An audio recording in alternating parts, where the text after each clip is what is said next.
skill, respect problem.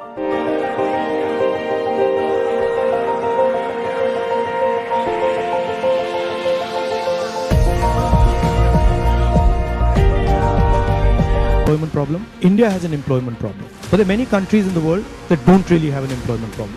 China certainly doesn't have an employment problem. Vietnam doesn't have an employment problem. Rahul Gandhi ने America में एक सवाल के जवाब में ये बात कही और हिंदुस्तान में नॉनस्टॉप बवाल मच गया। सियासी विरोधियों ने रॉकेट की रफ्तार से राहुल गांधी पर हमला बोल दिया। ये भारत के एलओपी नहीं, भारत के दुश्मन है। पाकिस्तान और चाइना को कोई ब्रांड एम्बेसडर रखने की जरूरत नहीं, क्योंकि राहुल गांधी जैसा ब्रांड एम्बेसडर मिले। राहुल गांधी अपरिपक्व है, पार्ट टाइम नेता है, ये सब जानते थे, लेकिन लीडर ऑफ ऑपोजिशन बनने के बाद राहुल गांधी भारत के लोकतंत्र में काला धब्बा है। जिस देश का खाते हैं उसी को गालियां निकालते। क्यों? क्योंकि चाइना पैसे देते। राजीव गांधी ट्रस्ट को राहुल गांधी जी कितना ऐसा पैसा मिला कि वो कर्जा आप उतार ही नहीं पा रहे। बीजेपी नेताओं के इन हमलों में धार भी है, रफ्तार भी, और सीधे राहुल पर प्रहार है। साथ में है पुराना सवाल कि चीन के साथ आखिर कैसी दोस्ती है कि विदेश गए नहीं और शुरू कर दी तारीफ पर तारीफ। कांग्रेस की तरफ से पलटवार में देर नहीं लगी। चीन के खिलाफ एक शब्द, एक वक्तव्य नहीं देते हैं, बताते हैं भारतीय सेना पिट गई और चीन के साथ वो खड़े रहते हैं। कि चीन के साथ आपने पार्टी टू पार्टी समझौता किया जब कांग्रेस सरकार सत्ता में थी, वो एमओयू सार्वजनिक करिए। चीन की मोदी जी से दोस्ती और रिश्ता किसी से नहीं छिपा गया। मोदी जी क्लीन चिट देते हैं चीन को और एजेंडा हम चला रहे हैं। बताइए कैसे संभव है? हाँ, संघ और भाजपा के खिलाफ बोलें तो इनको लगता है देश के खिलाफ बोल दिया। सियासी बवाल अपनी जगह है, लेकिन यहाँ ये सुनना जरूरी है कि आखिर राहुल गांधी ने अमेरिका के टेक्सास में सवालों का जवाब देते वक्त किस प्रसंग में चीन को लेकर क्या क्या कहा था। If you look today, China is dominating global production. You go to India, you look at the phones, you look at the furniture, you look at clothes, you'll see on the back, made in China.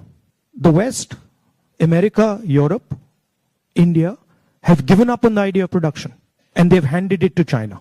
The act of production creates jobs. So India has to think about the act of production and organizing production.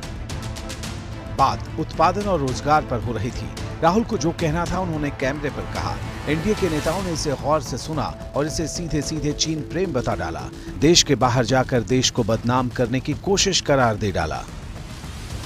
LOP की भूमिका में होते तो देश का एक brand ambassador बन के जा। ये भारत के एलओपी नहीं, भारत के दुश्मन है। जिस तरीके से भारत की बुराई करने की एक आदत राहुल जी की बन गई है, ये कहीं ना कहीं गलत राजनीति की परंपरा शुरुआत है। देश के बाहर जाकर देश की छवि खराब करना ये देशद्रोह जैसा अपराध है। कोई देशभक्त ऐसा नहीं कर सकता। राहुल गांधी जी बाहर जाकर केवल भारत को बदनाम ना करें।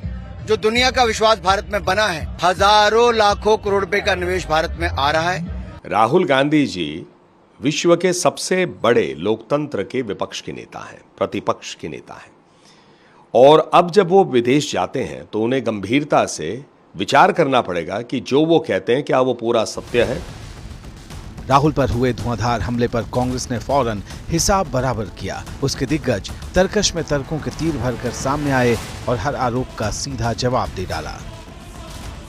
कभी उन्होंने भारत का अपमान किया नहीं, करेंगे नहीं, ये हमारा वादा है। लेकिन बीजेपी वालों को कुछ बहाना होना चाहिए, हर टाइम ऐसी चीजें उठाते हैं। अपने ही डायस्पोरा से बात कर रहे थे ना, तो उनको आप अपना नहीं मानते?